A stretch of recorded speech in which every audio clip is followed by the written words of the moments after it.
Right now, Pittsburgh's best sports show is about to begin. Call us or tweet us. We've got things to talk about on the Ireland Contracting Nightly Sports Call. Thank you very much, Paul. Welcome, everybody, to the Ireland Contracting Nightly Sports Call. I'm your host, Josh Taylor. Got plenty to discuss tonight. Big topic going on right now. Penguins in Dallas in the middle of a 3-game losing streak. Looks like they are ready to end that. About 2 minutes to go in regulation. They hold a 2-0 lead over the Dallas Stars. They also are looking at an empty net for Dallas. So Dallas with the extra attacker trying to make something happen here late in this one. But things looking pretty good for the Pens. And a lot going on inside this game. A couple of guys return back to the lineup. Nick Bukestad comes back. We see Brian Rust make his first appearance of the season. Scores his first goal late in the third period to give the Pens a 2-0 lead. Dominic Cahoon scored the first goal for the Pens. So we're seeing some of that return coming back as far as guys coming back from injuries. Also a scary moment in the second period. Chris Letang winding up a shot from the point. It hit Sidney Crosby in the head.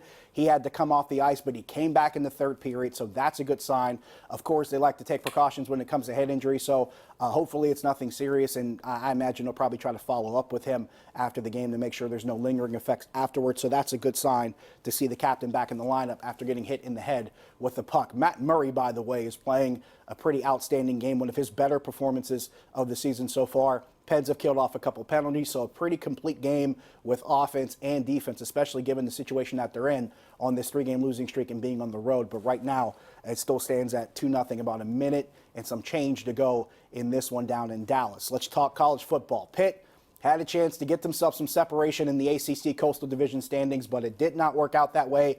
Bunch of turnovers come back to bite them. They lose to Miami today 16-12.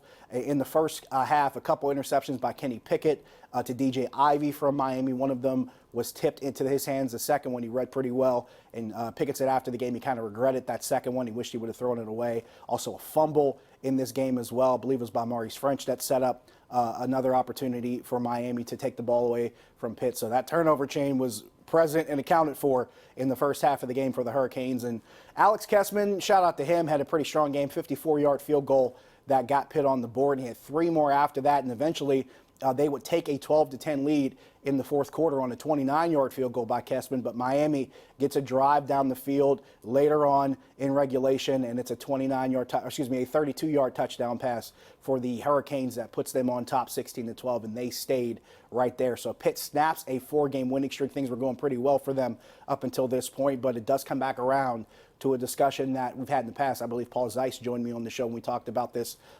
after, I believe it was one of their previous victories during that winning streak. The one thing that Pitt has struggled with is trying to score enough points to win games. We know the defense can play a pretty strong game, and they had played really, really strong up until that last drive in the game when they had to make a tackle, couldn't make that tackle, and it resulted in the touchdown. It was a difference maker in the game. But we've seen Pitt's defense play pretty well as far as keeping teams rather contained and not running up a lot of points, and they've done a pretty good job of that. But in this one, they come apart just at the very end, and Miami gets the victory. But it does come back to what we talked about a couple weeks ago, or at least a week ago or two. Paul and I were talking about the ability to score points when it's more important to do so and taking advantage of mistakes. And neither team did pretty well doing that today. Pitt had a couple drives where they had opportunities to score points and just mistakes kept bothering them. Miami had opportunities off of turnovers. They could not cash in either, and it gave chance of Pitt to come back with 3 more field goals from Alex Kessman to come from a 10-3 deficit to take a 12-10 deficit. So clearly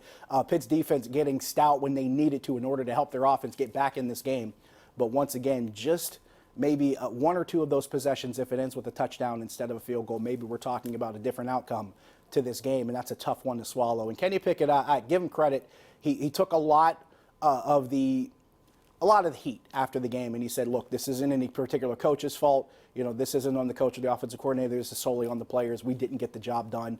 I think that's pretty admirable of him because it's harder as a player to look at yourself when you haven't performed to maybe your potential. And some of the performances we've seen Kenny Pickett have earlier this season, to see him have a performance like this in a division game, it is disappointing. But at the same time, props to him, tip of the hat to him for showing some kind of accountability. And he said they're going to come back prepared and ready to go against Georgia Tech. So we will see how things go moving forward. Also, Penn State on the road in East Lansing, they beat Michigan State today 28-7 in a game that really probably wasn't that close after the second quarter maybe. The Nittany Lions just pouring it on. They had a lot of big plays on offense in the first half, and in the second half they just kind of piled on from there. A big play on special teams, a fumbled punt for Michigan State on their own 6-yard line. That turned into a Penn State touchdown, so they just had opportunities to score points there as well. Pat Fryermuth, 3 touchdowns on the day for the Penn State tight end, so a big game for them as well.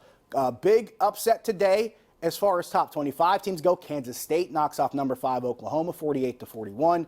That was a big one on the college football radar that sticks out. So once again, we're starting to see that landscape shift as far as the college football playoff. Oklahoma was one of the teams I know a lot of people felt pretty good about. I was one of those people thinking Oklahoma could be one of those top 4 teams near the end of the season, but a loss to Kansas State looks really, really bad as far as their resume goes. Steelers coming off the bye week Monday night. They face Miami at Heinz Field. Of course, one of the big discussions has been Minka Fitzpatrick scoring off against his old team that he traded him to the Steelers earlier in this season. Honestly, facing this Miami team, you can't look at this opportunity as anything other than a chance to really get back on track. They are at this point in the schedule where they're facing, needless to say, a weaker part of the schedule. They're going to have to face Cincinnati again at some point. They got a couple games coming up against Cleveland. They got to deal with Miami on Monday. They got the Buffalo Bills in there.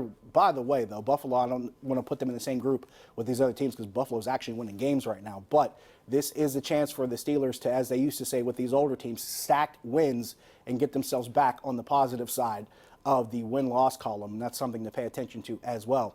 412-575-2600 on the Borders and Borders hotline. We'll take your calls. We'll take your tweets at Josh Taylor HD. Got a bunch of questions? Float them at me. We'll talk about them. We'll take a break here. Talk about them when we get back. See you on the other side. The Ireland Contracting Nightly Sports Call is brought to you by Ireland Contracting, putting new roofs on Pittsburgh homes for over 25 years. Call Ireland Contracting at 1-800-NEW-ROOF.